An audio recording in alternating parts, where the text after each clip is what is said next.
Hello and welcome to the Small Business Guide. This is a webinar in a series of small business related webinars, and today we're going to discuss what business is right for me.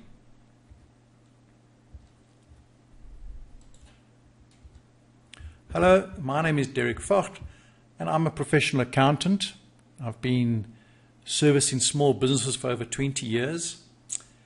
And over those 20 years, I've seen almost every type of small business there is, and I've gathered a lot of experience and insight into what makes a small business successful. And I've also been, over these 20 odd years, an entrepreneur myself. So I've got first-hand experience of small business and what makes a small business fail or succeed. So today we're going to discuss, for those of you that are wanting to start your own small business, what business is right for you. So if you want to start your own business, but you're perhaps not too sure which business is right for you, or you may have already started your own business, but you're just not sure if you've chosen the right one, well, then you're in the right place. But you're not alone, because starting your own business is the dream of thousands of people. Thousands of people want to quit their jobs, if they have one, they want to fire their boss, and they want to start their own business. But what business is right for you? It's all very well saying, well, I want to start my own business, but what business, what industry, where do you start? You see, starting a business is fraught with risks. There's pitfalls, potential losses. Maybe that's a subject for a different webinar. But the last thing you want to do is choose the wrong business. Now, as you know, most startups fail in their first year. I think the statistics are about 90% of new businesses will fail in their first 12 months. And of those, about another 30% will fail in the next 3 years. So you need to be very sure, or as sure as possible, that you've chosen the right business for you. So where do you begin? Let me first tell you that it's a process that you've got to go through, and it's a specific process that focuses your thinking and narrows your options to at least try to eliminate the negative choices, those that will probably not be suitable for you and that may lead to failure in those 12 months. I think a lot of people embark on this journey of entrepreneurship, and they have this vision and this dream of starting a new business, but they don't first take the time to properly analyze what business is right for them. Okay, so how do we start? Well, first, you've got to consider what type of entrepreneur that you are. Now, this might come as a surprise to some of you, but there are different types of entrepreneurs. So you first need to decide the type of entrepreneur you feel you are. That is, you can't decide to, for example, open an ice cream shop if you want to be a consultant. Okay, the two types are incompatible. So there's three types of entrepreneurs. First, you get the manufacturer. Now, this is the person that makes a product. Okay, so you're a creative person, you're an inventor, you see a need in the market and there isn't anything like it at the moment, and you feel that you can manufacture or make something that can fill that need. Secondly, there's the engineer.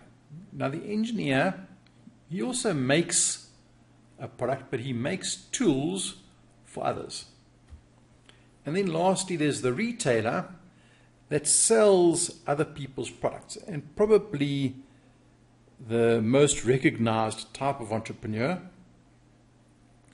And what this retailer does, he recognizes the value of a product, he identifies a market for that product, and he acts almost like a middleman or a broker, essentially bringing the buyer and the seller together. This is probably the most common form of business, perhaps the easiest business to get into as well. But with that the barriers to entry are probably quite low. So that means there could be a lot of competition in the market. So I'm going to give you a task. Each point here is going to have a task. It's a little bit of homework for you to do. I am recording this webinar, so I can always send you a copy later. But here's a task to do. It's a little bit of homework. What you've got to do here is identify the type of entrepreneur that you feel you are. You need to rely on your previous experience that you may have had, maybe in a previous job or something, where you excelled at a particular function and enjoyed that assignment. And then try and link that function up to one of the three types of entrepreneurs. So I'm sure in your gut you'll already have a bit of a feeling as to what type of entrepreneur you'd want to be. Second, we're going to look at what are you passionate about. So in order to be successful at anything that you do, but particularly in business, you need to be truly passionate about it. So what I mean about being passionate, imagine waking up in the morning and being excited to go to work and to start making a difference. Now that's passion. You need to really want to do what you do. And you need lots of passion. You need tons of it. Now there's going to be tough times ahead, no doubt. And there are going to be very lonely days where you feel that nothing is going right and the world is against you. Or maybe that's a little bit dramatic. But you need to have an overriding passion for your business. You need the energy to persevere. That's essential. Now you've got to find, what are you passionate about?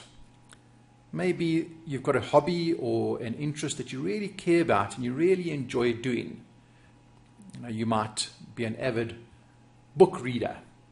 So maybe there's something. You might think, geez, I read books. How can I turn that into a business? Well, we'll come to that later. But first we just want to find, is there something that you're passionate about? There must be something that you're really interested in. You might be really interested in movies or classic theatre or anything like that. So you might be interested in fast cars. Just try and identify things that you have a passion about, that you would, if you had a choice, if you didn't have to go to work, or if you didn't have to have a job, what would you rather be doing? That could identify your hobby or your interest that you could be passionate about. Do you have any activities that you really enjoy doing? Maybe you enjoy hiking or outdoor activities. That's something that you could perhaps have a passion about. So your task here is to make sure you have a passion for this new business idea. If you've got an idea. Is this something you'd love to do every day, after hours and on weekends? Go back to those hobbies or those interests. Is there something there that you could be passionate about? Right. Now, also combined with your hobbies, your interests, let's have a look at what do you know. Is there anything that you could perhaps be termed a specialist in? Now, I'm going to use the term expert, but apart from passion, you also need to look at any areas that you may consider yourself an expert in. Now, this could be difficult because we're all a bit reluctant to call ourselves experts in anything for fear of being challenged on that. But here I'm talking about having a knowledge or an experience of something that is above the norm. For example, you might have a flair for fashion, and you find that your friends are often seeking your advice about their wardrobe and their look. Now, this would make you an expert relative to them. So you don't have to be an expert in a particular industry, but let's say you'd be an expert in your community or your peers or in your group. So I don't mean expert so you're a world-renowned global expert, but it sets you slightly ahead of everyone else that you interact with. So what areas do you believe you have a superior knowledge in? What do you know quite a lot about? What experience have you had that may separate you from most of your peers? Is there any subject that you find people asking your advice about? Coming back to your hobbies and interests, could you call yourself an expert in anything there? And as I said, this might be difficult for us to admit, but if you think about it deeply, I'm sure you'll find that some areas of your life you could be considered an expert in. So make a list of all your interests and hobbies and choose those that you'll be more confident in teaching others about. Maybe you have a vast knowledge about movies and you find your friends often asking you about movies and movie trivia. That could be something. So your task then is to identify any interests or hobbies that you may have where you could be considered an expert in. Okay. Then the fourth step is to make sure that your business solves a problem. So far, you would have decided what type of entrepreneur you are, or have a pretty good idea. You would have identified anything that you have a passion about, and you may have identified areas that you could be considered a specialist in. Now, it's important that combined with those first three steps, a business that you decide to start, perhaps based on those, it must solve a problem. That's very important. If your product or service does not satisfy a need, then you'll have no customers. So you might start to see a pattern developing here. There's a common thread amongst those first three steps, and now if we add in the problem solving aspect of it, you might see that we start to filter some of your ideas. And look, don't worry if it's not all coming together very quickly. This is a very high level, quick webinar, really just to introduce the concepts to you. But you can always revisit this at a later stage. Don't try to force the answers at this stage. It'll come naturally, probably when you least expect it. But it's important that you follow this immersion process properly and ideally come out with one or two options at the end of it. Once you've identified the type of entrepreneur you are, and you've identified subjects that you are passionate about and areas that you specialize in, you should start to get an idea of the business or product or service that you could be steering towards. But it's important to assess the potential of the business that solves a problem. I can't stress this enough. It's an absolute waste of time, energy, and even money if you set up a business where you design, create, or sell something, a product or a service that does not solve a problem. So what problem will your business solve? What needs will your product satisfy? Why would anyone buy what you are selling? Ask yourself that question and be brutally honest with yourself. And here it's easy to research the potential of your product or service. Ask your friends and family what they think, and generally they'd be more honest with you than perhaps you'd even be with yourself. Remember, if your product or service does not satisfy a need, you will have no customers. There'll be no market for it. So here's your task. Write down all the ways that your business is going to satisfy a need or solve a problem for your customers. And write down as many as you can, even if they're small, insignificant ones at this stage. Right. Moving on. We're now going to talk about your ideal client avatar. Now, this might be a new concept to some of you, but it's a marketing technique. And it's important that you understand who your customers are. Who is your ideal customer? You must have a vision of this person. Describe them in detail. Once you've gone through steps 1 through 4, you will have a very good idea of what business you're going into and what your product is going to be. As I said, if there's still lots of doubt, don't worry, this is perfectly normal. You'll probably always have some doubt along the way anyway. You know, some businesses that have been going for 20 years, they might still have some doubt as to if they're on the right track and doing the right thing. So if you picture yourself selling your product, doing a pitch, to whom are you talking? What do they look like? What are their demographics? Now, this person is called your ideal client or customer avatar. You need to describe this person in as much detail as possible. Where do they live? How old are they? What is their marital status? And so on. Make a list of these attributes that you can think of that describe this perfect customer. What is their income level?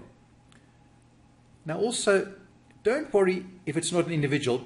Your ideal customer might be a company. That's fine, that's great. That's what we call business to business, B2B. Describe that company. How many employees? What area are they in? What turnover levels do they have? What industry are they in? And so on. So it's critical to know where to look for your customer. It also forms, as I said, an integral part of your future marketing campaigns. The more you know about your potential customer, the easier it is to find them and to pitch to them. So here's your task. Make a list of all the characteristics and be as detailed and specific as you can of your ideal customer avatar. Step 6 is the business model. Now, a business model, sometimes people confuse this with a business plan, and the two are very different. A business model identifies the elements that make up the business operations, how it will operate, generate revenue, and make a profit. Now, the business model, as I said, it's not the business plan. The business model is one of the elements in a business plan.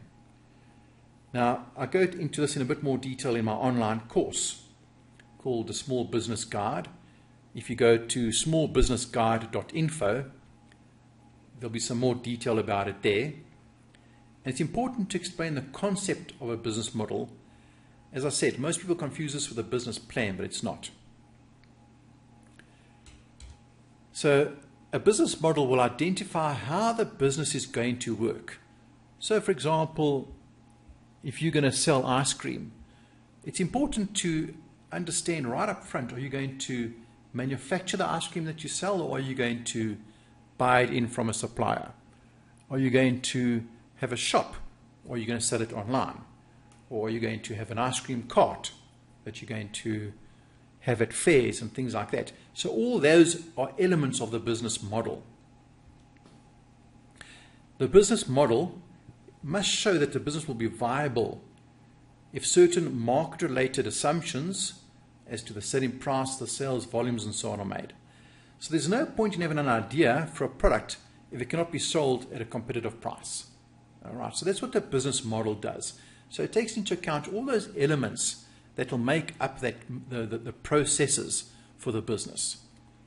And once you start looking at your input costs and your selling price compared to the market, based on what your model is, then you start to get an idea of what elements can then go into the business plan. So your task is obviously to create your own business model, showing how the business is going to make money, what the break-even points are, what the cash flow requirements are, how much funding you need, and so on. That'll all come from your business model. So imagine that you're giving somebody a pitch and you have to explain to them what your business idea is. So let's take my example of the ice cream shop, because I like ice cream. So if you say to somebody, I'm going to manufacture my own ice cream, my own flavors, and my own recipes, then are you going to buy manufacturing machines, ice cream making machines, or are you going to hire them? You see, that's one element that now forms part of your model. And as you know, or as you can glean, whether you buy your own equipment or you rent your own equipment has different impacts on your input costs. So this all goes into your model. So you have to understand what your business model is. And remember that the whole idea of the business model is to test the viability of the business. So it's no point having a business model where you're going to produce the best ice cream in the world, but it's going to cost 10 times more than your competitor based on the elements of your business model. Okay. You can also go to my course, as I said. Visit our webpage, smallbusinessguide.info, and there'll be some more insights about business model.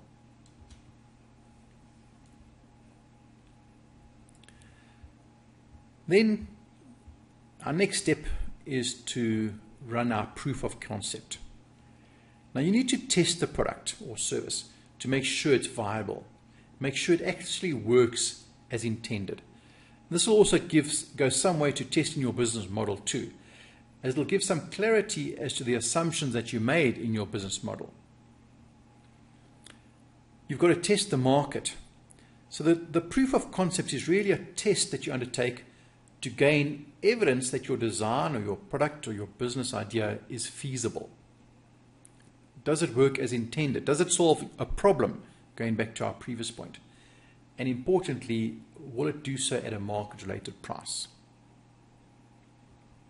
So how do you test your proof of concept? I want you now to run a small pilot project with a focus group of impartial outsiders. So let's say friends and family, but not anyone that's linked to your business, because they might not be impartial. And gauge their reaction to your business idea. What is their reaction to your product or your service? Ask them the three questions above. Does it work as intended? Does it solve a problem? And is it at a market-related price? In other words, would they buy this product or service from you if it solved those problems and answered yes to those questions? All right. So that's it, folks. I hope that this very brief webinar has given you an introduction into how to determine what business is right for you. Starting a business is not easy. Everyone will tell you how hard it is. But if you can at least eliminate the possibly going down the wrong road right up front, then you could be avoiding the biggest pitfall of them all, which is starting the wrong business for you. And in this way, your chances of success could be that much higher. You've got to eliminate these pitfalls wherever possible, but you have to know what to look for in order to eliminate them. So I think, coming back to those statistics about small businesses failing, I think what a lot of people don't do, in my opinion, is they don't understand the business model. That they don't know how to create a business model in order to assess the viability of the business. Now, you might have what you think is a great idea, and it might be a great idea, but it just might not be a business. There might not be a business there, even if the product or the service itself is great. And you've got to do lots of research when you start out your own business. Have a look and see, almost invariably, there's going to be somebody doing something similar, if not the same, as to what you're proposing. And you know what? There's nothing wrong with that. You know, when Starbucks, the coffee company, when Starbucks started, of course there were thousands, hundreds of thousands of other coffee shops in America. But what that guy did is he just had a different take on the business. He provided a different element. He added value. So his business model was very different from the coffee shop next door, and that's what made it a success. Just talking about the business model, because I think this is something that's critically important, and as I said, a lot of people don't understand it. Let me ask you, what business is McDonald's in? Everyone knows McDonald's burgers. What business are they in? Those of you that say they're in the burger business or the food business, you're absolutely wrong. McDonald's is in the real estate business. McDonald's doesn't make money from burgers. Sure, I mean, they do, because they sell their stuff to their franchisees.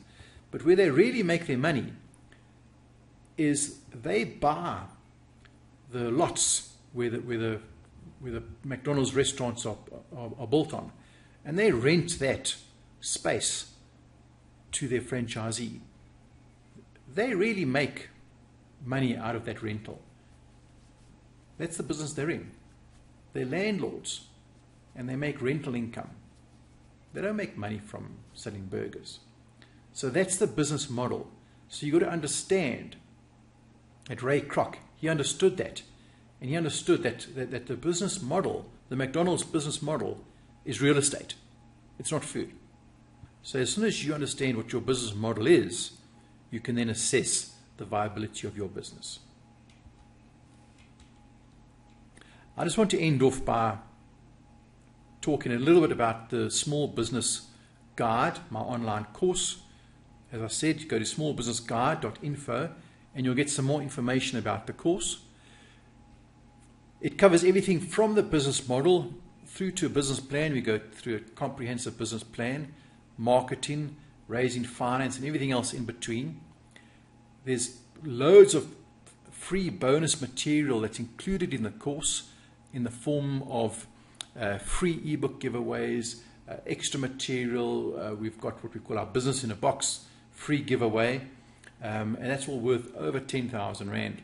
So please go and check it out. There's also a 30-day money-back guarantee, so you've really got nothing to lose. If within the first 30 days of the course you're not happy with what you're receiving, the material, or for whatever reason, if any time you want to cancel, during those 30 days you can, and you get a complete 100% of your money back, and there's no questions asked. Thank you very much, and go check out the course.